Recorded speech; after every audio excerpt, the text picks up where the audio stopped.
NFTs are a critical component in marketing. Most people believe that there will be different types of awards in the real world and proof of attendance tokens. And so to talk a little bit about marketing's future, Web3 and passion-centered design, would you please welcome to the stage Rajamannar and Brian Trunzo. Thank you, David. Much appreciated. Good morning, everyone. Thank you for being here. And I thought over the next half an hour, share some things that we are working on at MasterCard, which probably you don't immediately associate with NFTs and Web3, et cetera, but you'll be pleasantly surprised as what all we are experimenting in this space, what we are trying to do, and so on. If you look at fundamentally what is marketing, and I know most of you are not from the marketing background, so I think it's worthwhile mentioning what is marketing in this context. It's basically winning consumers, engaging with them, grow your business with consumers, and hold on to them for as long as you can profitably. Right, at a very fundamental level. This is what marketing is. And if you want to do good marketing, you need to go to where consumers are and engage with them in the spaces that they are in. And you actually connect with them on areas that they are passionate about. When you do this, you win. Now, NFTs, Web3, et cetera, is relatively new at one sense compared to the overall time frame of marketing. And marketing has been around for more than 2,000 years. And it has been continuously evolving. Interestingly, when archaeologists were digging into the ruins of Pompeii, they found evidence of marketing being done. So we know it is at least 2,000 years old as a profession, and it has been evolving constantly. But each time, there are a couple of technologies which come along. Marketing has to reinvent itself, and it advances from one paradigm to the next paradigm. So for example, in the mid-1990s, when the concept of www came up, which is the internet, marketing had to completely reinvent itself, and it moved from what I call the second paradigm to the third paradigm of marketing.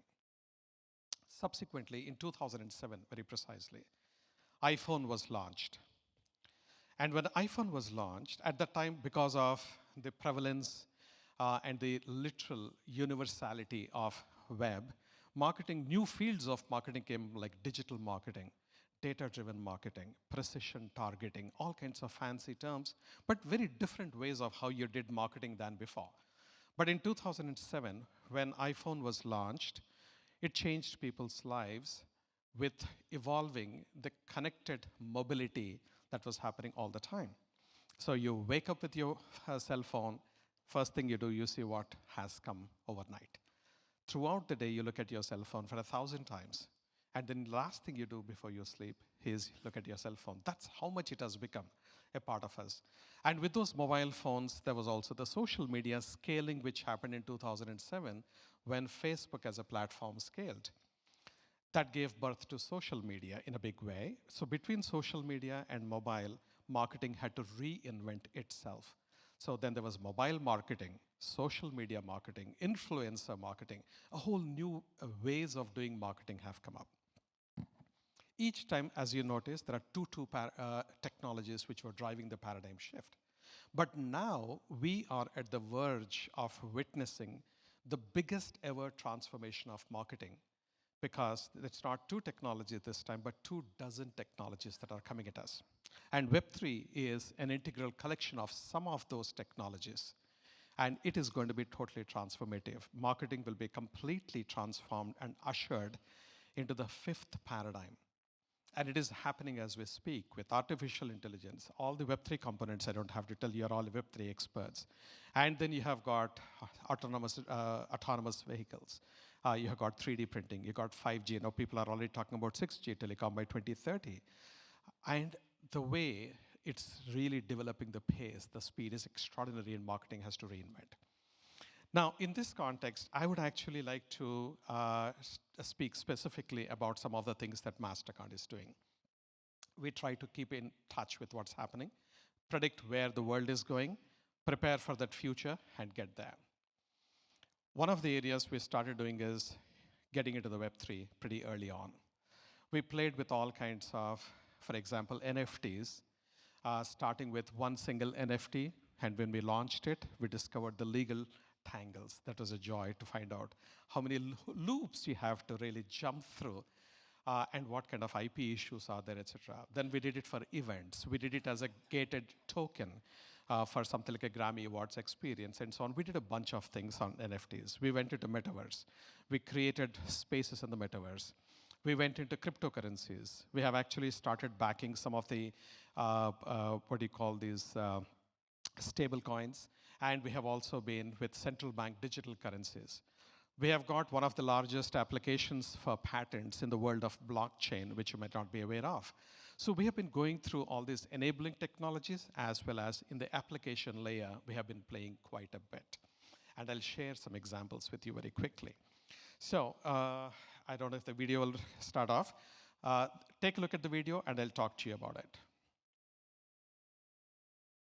Through extraordinary experiences, showcase partnerships, artist collaborations, even our own sonic branding, music lives at the very heart of how MasterCard connects people to the priceless possibilities in life. Today, we turn up the volume by unleashing the power and potential of Web3 to help underrepresented emerging artists unleash their own power and potential. Welcome to the MasterCard Artist Accelerator, a next-level platform of tools, tech, and community where new voices can create. Learn from mentors, build a fan base, and start making the dream a lot more real. The MasterCard Artist Accelerator, unleashed by Web3, and unlocked for creators and fans alike with the MasterCard Music Pass NFT. This is where passion and purpose come together. And that is priceless. Right, so this MasterCard Music Accelerator is basically a platform where we want artists to find new ways and tools and mentoring, networking, and how they market themselves and how they monetize their content. Because today, if you look at a musician, firstly, they might be incredibly capable of creating fantastic music, but they struggle to be discovered and get any scale. And if they do get discovered, the way they can monetize their content is pathetic. Bulk of the money goes to intermediaries and not to they themselves. And in that kind of a situation, we said, how can we actually connect musicians directly to their fans? And Web3, one of the key tenets of Web3 is all about ownership.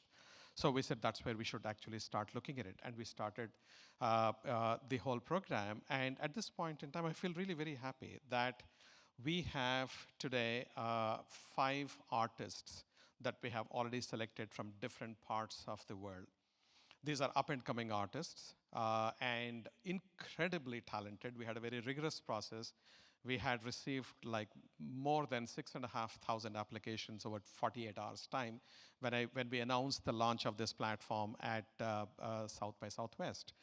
And then we also have, in terms of providing these artists with basic education. They're good at creating content, but not at the other things, as I said. So without making their life more complicated or sounding nerdy, how do you simplify for them in terms of how can they create better content? What are the tools available? What are the technologies available?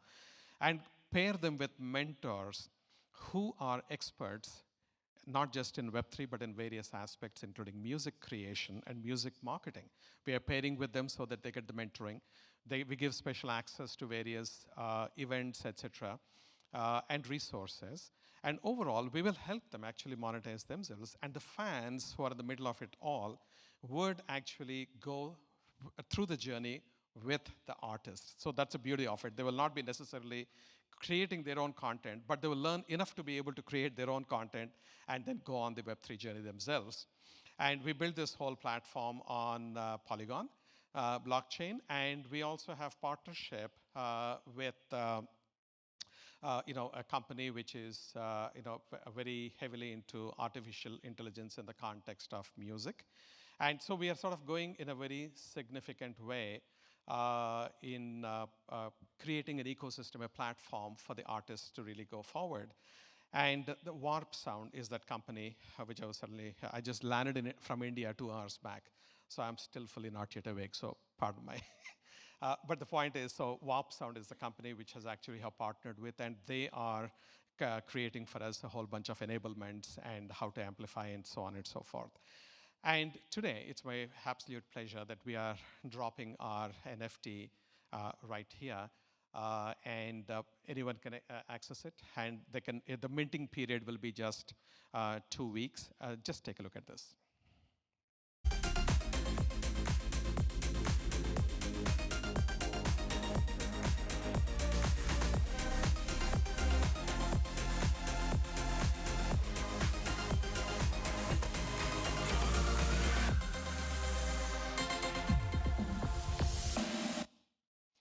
Right, so you can actually go and check it out on this, and you can mint your own NFT if you're into NFTs and if you're interested in this.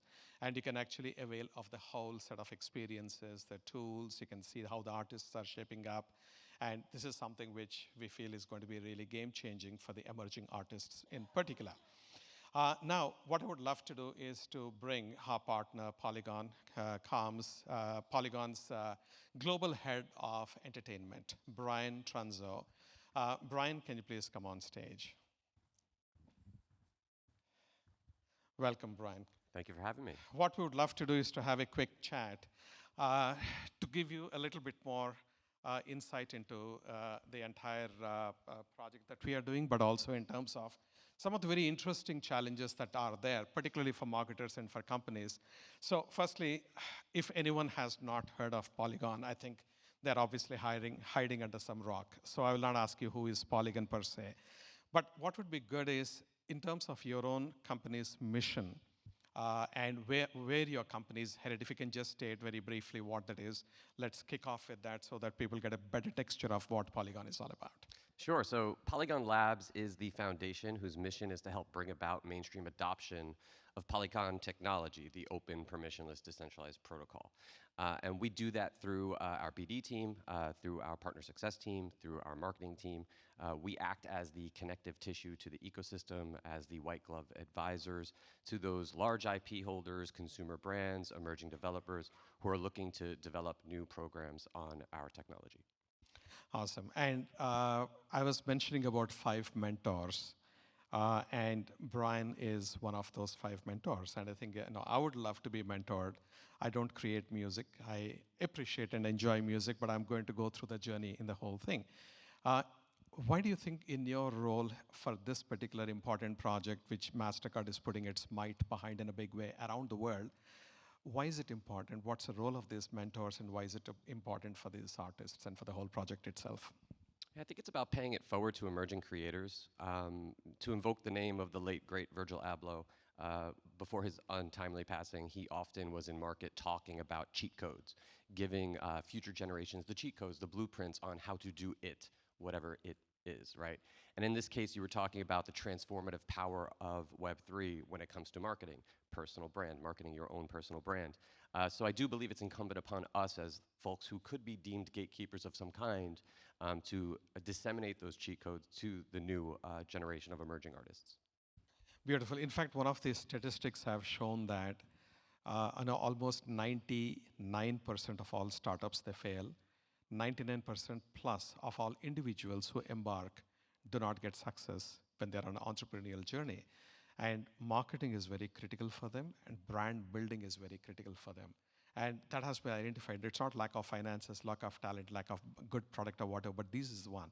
So I think this will be tremendous, and particularly getting your guidance. And you straddle multiple areas. I know you have been the founder of a company, Carson Street. You have been in the luxury market, and you have a brand called Devo in men's fashion, and you're an important voice in men's fashion. So you are quite a renaissance kind of a person, if I may.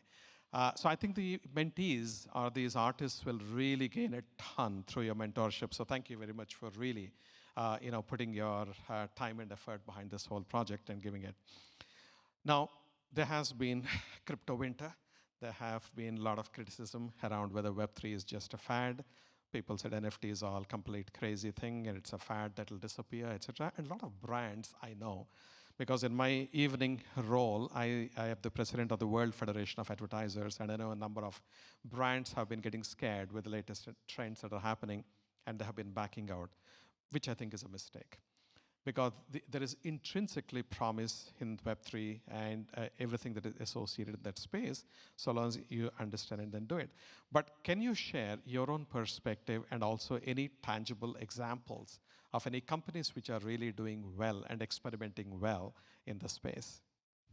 Yes, and I'm pleased to speak about examples that are built on Polygon, of course. So those that are top of mind that come to mind are folks who are in the loyalty use case and the ticketing use case of using NFTs as token-gated access, as brand immersive experiences. And the leaders there are Starbucks, Nike, Reddit, and a few other really fantastic legacy Web2 companies. To speak on loyalty for 1 second, it's such an incredible use case because it creates a flywheel throughout the entirety of the marketing stack for consumer brands and entertainment properties especially. This idea of creating immersive, gamified brand experiences that go beyond, to use a somewhat aggressive word, vapid transactional behavior of I give you a thing, cash, you give me a thing, a point. You create a game loop where people are actually incentivized to engage with your brand in a deeper level. And I think the folks over at Starbucks, Nike, Reddit, and a few others that are building on Polygon are definitely going to blaze the path there. Yeah, and have personally witnessed and experienced firsthand Starbucks' approach and what they are doing, and it's absolutely impressive. And congratulations on the fact that they're building it on your blockchain, which is a big deal. The last question I have is in terms of when you look at the potential for Web3 or of Web3, whether it is for creation, ownership, or amplification, or whatever else it is. What I would love to understand is just a quick comment from you in terms of any thoughts as to the potential into the future. And the reason why I'm repeating this particular point is because there are a lot of marketers. I don't know how many of you are marketers, but marketers are scaling back to some extent the investments, which, as I said, is a wrong thing. But would love to hear from you. Yeah, I think that those who are investing in the experiential and activation side, the marketing side of Web3, will actually stand to influence the innovation and digital transformation side of the companies and the brands that they represent, meaning the data and insights that you will learn about your customer and how they engage with Web3 tooling. This incentivized game loop that I'm talking about can go back to design, merchandising, and product decisions that are being made in different departments. So I do believe those who are investing in Web3 on the experiential and marketing side will actually influence the organization from within. Got it, fantastic. And if you have any questions for me again, I happy to answer, do. and then we can sort of wrap it up. Yeah, so I want to start with the passion and purpose behind this program. I was doing a little bit of research behind the brand messaging of MasterCard, and it seems that at the core of MasterCard is this idea of helping people get closer to what they love, being a conduit for that. Yeah. So I would love to hear about how you, well, one, generally about that strategy, but two, how you're executing that strategy within Web3. Yeah, so, firstly, we believe that, like I opened my whole speech, that we can win in the marketplace if you understand the passions of consumers and meet them there and enable them to get closer to their passion. So music is one of the 10 passion points that we are focused on. Sports, tourism, travel, arts and culture, movies. There are on 10 in all, including health and well-being. So music specifically, for example, we started getting very deep into. I don't know how many of you are aware, we started creating our own music. And these are not MasterCard anthems, but this is real music. We have dropped our first music album last year. Our intention is every year to drop a new album. And we are working with the likes of somebody who composes and produces music for Lady Gaga, Miley Cyrus, Mary J. Blige. So we're talking of totally world-class kind of folks that we are working with who are at the top of their game. We are heavily involved with Grammy Awards, with Brit Awards, 85 music festivals, electronic dance music festivals, which I can barely stand. 85 of them around the world, and I don't have to stand. The consumers love it, that's what we have to do for them. So we are into those kind of things in a big way, and we said, let's get deeper and understand the pain points of people. And when we started looking at celebrities, once they have made it big, they are fine. But there are so much of talent which is yet to be discovered. And ordinary people who are fans of music in general, they love music. they want to support the artists to be discovered, etc. So we thought that the best way to do it, and there is no other technological approach better than Web3 to connect consumers and the artists directly. So what you give the artist is what the artist gets, with very little, if at all, that money that gets away into the hands of the middlemen and so on. Plus also, you feel really, when I met some of these artists, for example, they are at one level commercially very naive and innocent. And we need to help them because they are talented, and this is what they have been doing, and their livelihoods are based on this. So how can we really help them in that way? It's profoundly meaningful and gratifying on one hand, but also hopefully it will help some of the best music in the world to get discovered, irrespective of whether it is a small artist from Venezuela who is on our the list of the 5 people that we have selected, or somebody from Nigeria, somebody from Vietnam. We got from around the world. So we are really trying to see how music can be recognized, discovered rather, and the artists can be compensated in a fair way. So it's profoundly meaningful to us. That's fantastic. And moving directly into the program, I would just love to hear, and I'm sure everyone here would love to hear, about the impetus for the program. It seems that there's a very comfortable relationship with technology at MasterCard, this idea of entering a new space while remaining true to your brand, which is a difficult thing to do, and lots of legacy brands struggle with that as new technologies present themselves. So just hearing a little bit about the impetus, how you view the technology, the relationship that you have with it vis-a-vis the authenticity of the brand, and your plan for the program moving forward. Yeah, so firstly, from our point of view, we are a technology company. We are not a credit card company, though we are mistaken often to be a credit card company. We don't issue a single credit card. We are a technology platform that connect banks and other non-banking financial institutions with the merchants around the world, and they choose to issue cards on our network. So it's pretty much like your blockchain is a platform. We are a platform for the payments and a whole bunch of other areas. So we want to bring the power of that, because if you see, we have got about 2.2 billion consumers who have a MasterCard. That is some scale. We deal with about 80,000 banks. We have about 100 million merchants around the world. So we've got a real sizable network, which we believe we can build. We can bring the power of that network to the music industry in a very different way. And so that's one big part of it. And the second thing is, this is a global initiative, and we'll be pushing it from around the world, or from across the world, to give it the right impetus. So this is not just one and done novel experiment, and then once the buzz is over, to move on to the next one. No, we are committed to it, and we'll keep pushing it forward. I love it. And I feel like between your presentation and this conversation, we've answered this last question somewhat, but I want to ask it head on and directly. Why does Web3 make sense for MasterCard? So, as I said, Web3 has the potential. And if you look at the elements, either enabling technologies like blockchain, which you are in, or you're looking at cryptocurrencies, or you're looking at metaverse, we do believe that there is an opportunity in this space. And we, for the same reason that you gave, many other companies are either not experimenting or they're shying away from the space, is precisely the opportunity for us to really get in. So with that, I think, I see David is sort of very politely standing there to signal that the thing is over, but thank you. Sorry for the, going over in terms of time, but thank you very much, and really appreciate your partnership. Thank you. Not only on behalf of Polygon, but also in terms of you being a mentor. Thank you very much, everyone. Thank you.